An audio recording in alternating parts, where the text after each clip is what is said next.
자, 사랑하고 축복합니다. 우리나라를 사랑합시다. 우리나라를 사랑합시다.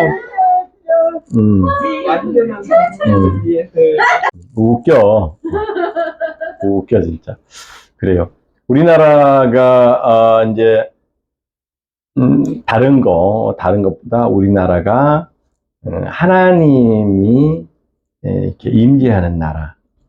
하나님이 역사하시는 나라. 하나님이 쓰시는 나라가 되어줄 수 있도록 우리는 기도를 해야 되는 거예요. 사실은 더 큰 의미에서 더 넓은 인류 사랑하는 그 가치를 더 큰 의미에서 봐야 되거든요. 우리나라만 잘 먹고 잘 사는 것이 아니라 우리나라가 다른 나라들에게 뭔가 본이 되어지고, 지금도 보면 지금 뭐 심각해요. 어떤 개인의 어떤 한 사람의 생각에 의해서 뭐 이런 게 전쟁이 일어나기도 하고 이래요. 근데 그렇게 되어서 안 되거든요. 그러니까 사단이 사용을 하는데 너무 쉬운 거야. 어떤 한 사람을 이용해서 전체 온 인류를 멸망케 하려고 한다면 한 사람을 유혹하는 게 너무 쉽잖아. 그러니까 한 사람에 의해서 인류의 어떤 그런 가치관이나 그런 자유, 그 다음에 어떤 그런 생명, 인권, 이런 것들이, 이렇게 결정이 되면 안 된다는 거예요. 그거는 굉장히 위험한 거예요, 위험한 거. 그래서, 사실 나라라는 게 있잖아요. 나라라는 게 있고, 나라 안에는 많은 기구들이 있고, 그런 기구들을 통해서 공정하게, 또, 이렇게 정의롭게, 그것들을 이렇게 이루어 가야 되는데, 우리 인류의 희망은 우리 인류 자체야. 인류 스스로야. 인류가 정말 올바른 사고방식을 가지고 그것을 분별해낼 줄 알아야 돼요. 분별해낼 줄. 어떤 한 사람이 말하는 게 분별해낼 줄 알아야 돼요. 어떤 한 사람이 말하는 거는요, 믿을 수가 없다니까? 사단이 역사하고 있는지, 하나님이 역사하고 있는지 분별해내기가 어려워요. 사단이 역사하는 게요, 더 하나님이 역사하는 것처럼 더 그런 모습으로 와요. 더 그럴싸하게 오고요. 더 논리적으로 오고, 더 부드럽게 오기도 하고, 아주 못된 방식으로 와요. 아주 못된 방식으로. 그래서 중요한 거는 우리 시민들, 또 우리 국민들, 아니면 온 세계 인류가 정말 그런 올바른 가치관을 분별해낼 수 있는 게 우리 인류의 희망인 거야. 그게 인류의 희망인데 사실은 예수님이 그랬다는 거야. 예수님은 만민을 구원하러 오신 거야. 만민에 대한 그 가치가 어마어마하게 큰 거예요. 만민을. 모든 사람이 다 죄인이기 때문에 모든 사람에게 구원의 문을 열어놔요. 그래서 모든 사람들이 가진 그런 예수님의 어떤 사상적 생각, 정신, 이런 것들이 사실상 바탕이 되어지는 그런 분별력을 사실상 가져줘야 되거든요. 예수님은 평화거든요. 그 평화를 해치는 것 안에 뭐 너무도 많은 것들이 막 숨겨져 있어요. 시기 질투, 자격지심, 선입견, 편견, 뭐 이런 거, 수치심, 죄책감, 잘난 체 하는 거. 아무튼, 우리 인간들의 어떤 그 죄성이 다 담겨져 있는 거예요. 다 담겨져 있어. 그래서 우리가, 그 죄를 구원하러 오신 그 예수님의 어떤 사상과 생각을 더 깊이, 진리는 깊다고 그랬잖아요. 깊음이 있다라는 거예요. 깊이 있는 예수님의 그 진리를 우리가 가지고, 그 못된 짓을 하는 사람들에 대한 의도를 분별해낼 줄 알아야 돼. 분별할 줄 알아야 돼. 이번에 총선하잖아요. 그러면 진실과 사실에 대한 분별력을 가지고 있으면 우리 국민들이 이걸 갈라내는 거야. 쪽쟁이는 다 갈라내고 알곡들만 고른단 말이에요. 근데 국민들이 그게 없으면 이미 국회의원을 찍는 사람들도 이미 정치인이야. 정치인. 어느 한쪽 편에 딱 들어가지고 우리 편은 나쁜 짓을 해도 그걸 감춰줘야 돼. 우리 편은 나쁜 짓을 감춰줘야 된다니까. 그런 짓을 하는 거예요. 이미, 나 국민의 한 사람으로서 말할 권리가 있다고? 국민의 한 사람 아니야. 그 사람은 정치인이야, 정치인. 표를 가지고 있는 정치인이라니까. 야당, 여당이 먼저 있는 것이 아니라, 우리 국민을 위해서 야당, 여당이 있는 거야. 야당, 여당은 국민들을 위해서 그 일을 공정하게 하기 위해서 야당, 여당을 만든 것이지, 야당, 여당이, 주인이 되려고 하면 안 된다는 거야. 야당, 여당이 국민의 주인이 되려고 하는 거야. 그리고 국민의 주인이 되기 위해서 국민들을 속인다니까, 속여. 국민들을 아주 봉으로 알아요. 국민들 속이는 거에 너무 익숙하고요. 정말 국민을 위하는 정치를 한다면 그런 사고방식서부터 양쪽이 다 바꿔야 된다는 얘기를 하는 거예요. 어느 한쪽만을 지금 얘기하는 게 아니고 목사님은 정치의 특성이 그렇다는 것을 얘기하는 거예요. 정치의 특성이. 그러니까 이 정치의 특성을 바꾸려면 우리 국민들의 의식이 달라져야 된다. 정책적으로 좋고 나쁜 것들을 분별할 줄 알아야 돼요. 그리고 저 정치인이 우리를 속이려고 하는지, 속이지 않고 진실하게 하는지, 그것을 깊이 있게 분별할 줄 알아야 돼요. 그것이 굉장히 필요하다는 거예요. 자, 오늘 말씀은요, 출애굽 20장 1절로 17절을 통해서 십계명의 관계적 의미라는 제목으로 이제 말씀을 전하려고 하는데요. 요점만 정리해서 간단하게 이렇게 말씀을 전해야 되니까, 눈 동그랗게 뜨고, 귀 쫑긋하게 세우고, 목사님 말씀을 잘 들으셔야 돼. 자, 얼마 전에 목사님이 당근마켓을 가입을 했어요. 당근마켓. 이 주변 동네에 뭐 이렇게 물건을 팔기도 하고 사기도 하고 이러더라고요. 이제 중고품 자기 쓰던 거를. 그런데 목요일 날 제가 이렇게 얼핏 봤더니 미니 그 체인톱이 나왔어. 그래서, 근데 그 미니 체인톱이 배터리는 빼고 파는 경우가 많아요.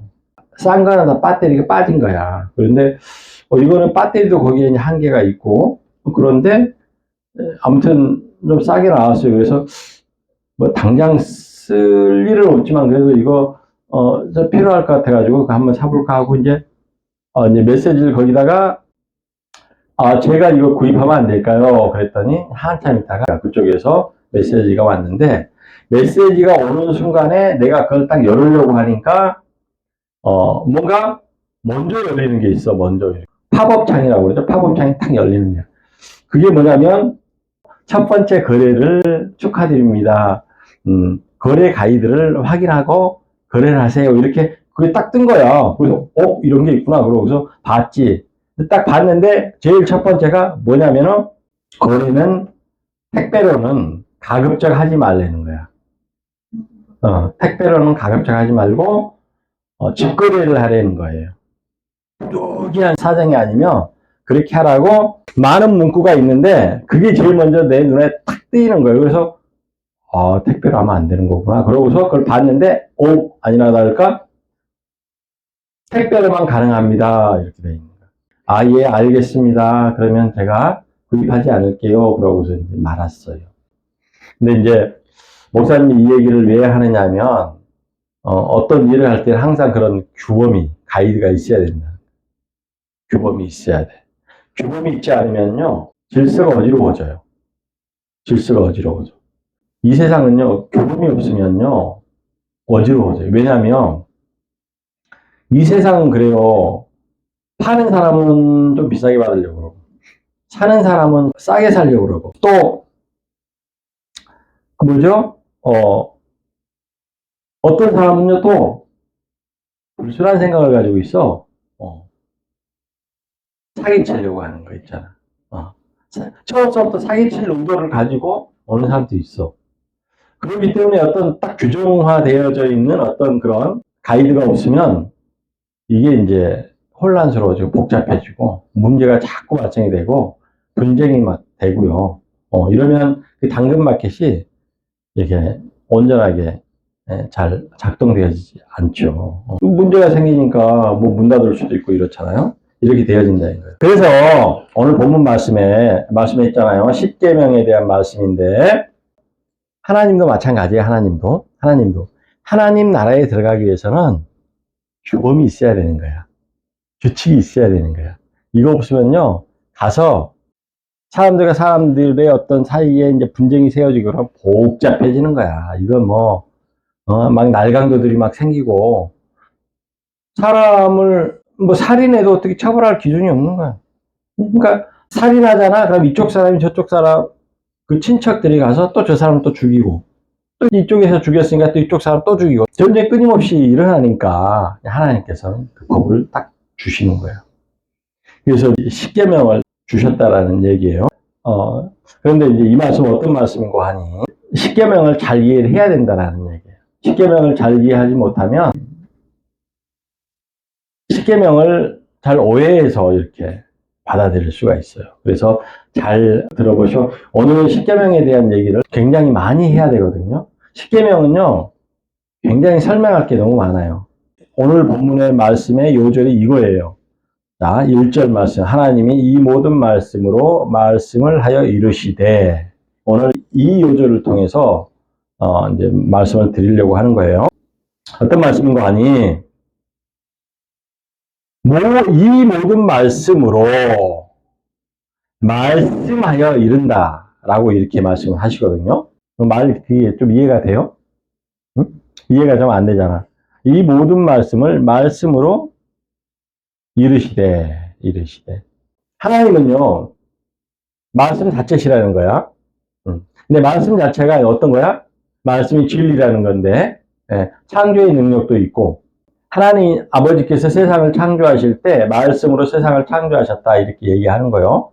근데 이 말씀이 창조 때도 역사를 하셨다는 거야. 실제로 일을 했다는 거야, 말씀이 실제로 일을 했다는 거야. 그래서 하나님은 말씀으로 언약을 하시는 거예요. 항상 말씀으로 언약을 하는 거예요. 그러면 지금 전하는 이 십계명은 뭘까? 십계명도 말씀으로 언약하는 거예요. 말씀으로 언약하는 거예요. 언약이야, 십계명이. 근데 이제 어떤 언약이냐, 이제 이것이 중요한 거야. 이것이 요점이야. 십계명은 규범적 언약의 말씀이야. 규범을 지키라는 그런 언약의 말씀. 그러니까 말씀의 언약이 규범적으로 우리에게 임하는 말씀이야. 그러니까 이 하나님의 십계명은 규범적으로 받아들으셔야 되는 거예요. 십계명은 규범이야. 그래서 하지 말아라 해라, 하지 말아라 해라 이런 것들이 끊임없이 나와요. 규범이기 때문에 그런 거예요. 모든 언약의 서론에는요, 하나님이 말씀하신다라는 그런 의미가 있어요. 하나님이 말씀하신다. 십계명도 지금 하나님이 말씀하시는 거잖아. 그렇죠? 언약의 서론이야. 하나님이 말씀하신 거는. 그래서 이러한 이유는 뭐냐면 언약의 근원지가 어디냐. 이제 이걸 확실하게 하기 위해서 그러는 거야. 그래서 1절 말씀이 그런 의미가 있다는 거야. 언약의 근원지는 즉 하나님의 말씀이 되는 거야. 하나님의 말씀. 하나님의 말씀이 언약의 근원이야. 근원. 말씀을 항상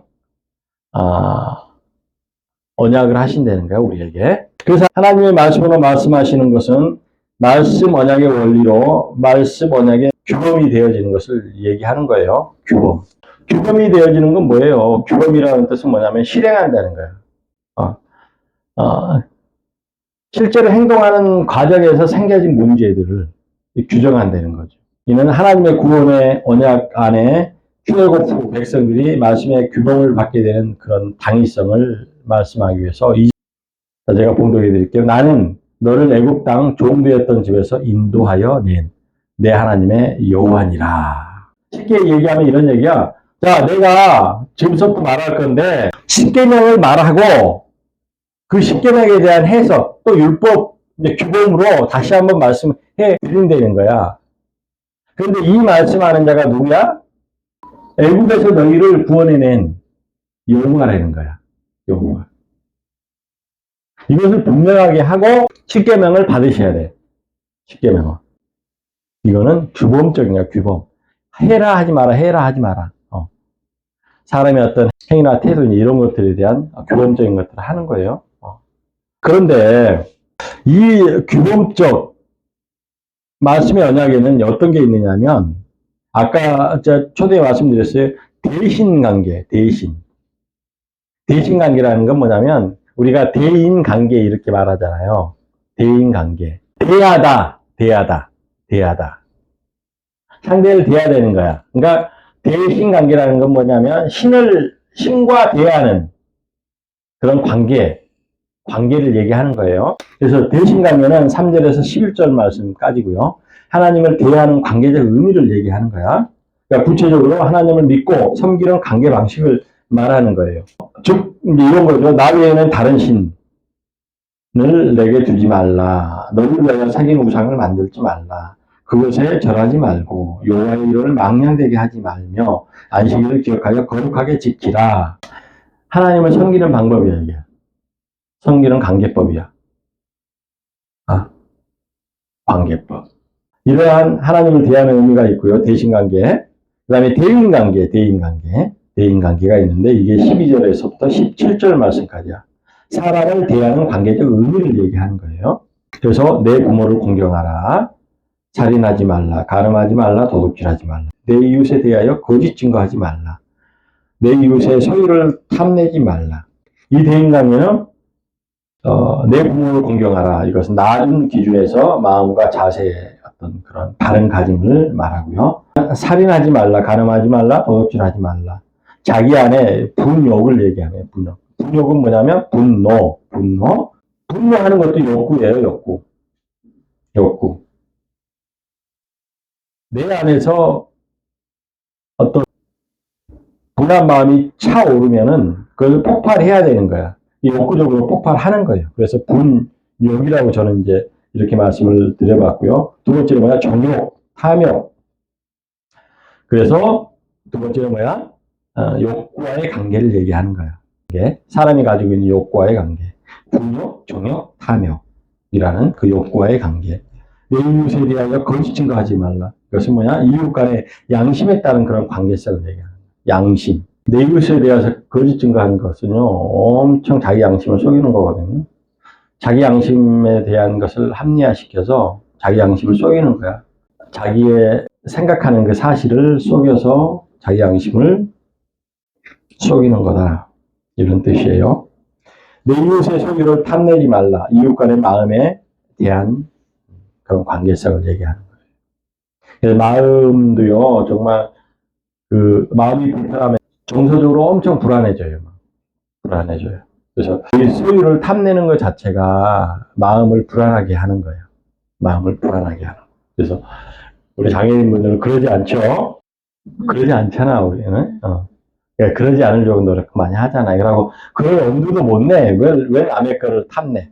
남의 거 있으면 목사님 이거 누구 건지 모르겠어요. 이게 여기 있어요. 이러면서 다 얘기하시잖아. 그렇죠? 근데 이제 십계명이 이제 그런 의미라는 것을 그런 이제 관계적 의미에서 보면 십계명은 이제 이런 거라는 것을 잘 기억하시기 바래요. 마지막으로 십계명은 그런 거예요. 규범적 말씀의 언약이라고 말씀드렸죠. 그러니까 십계명은 뭘까? 예수님의 제일 큰 계명이 있어. 마태복음 22장 37절로 39절 말씀에 보면 있는데 제일 큰 계명이 뭐예요? 하나님을 사랑하라. 내 이웃을 사랑하라 이거야. 십계명에서 하나님과 연결되어 있는 십계명, 이웃과 연결되어 있는 십계명 이렇게 두 개로 갈라져 있죠. 이게 예수님이 이것을 딱 정리해가지고 내 하나님을 사랑하라, 내 이웃을 사랑하라 이렇게 두 개로 딱 나눠버린 거야. 예수님이 가지고 있는 계명이거든요. 가장 큰 계명이야. 이게 가장 큰 계명. 그러면 이 예수님의 이 계명에는 사랑으로 나타나는 계명인데 말씀이 육신이 된 예수님의 사랑법은 실천적 관계법이다라는 거야. 실천을 해야 되는 관계법이야 이게. 그래서 하나님을 사랑하는 것은 나를 살리려는 하나님의 관계적 속성이다. 하나님을 사랑하는 것은요 나를 살리는 일이야.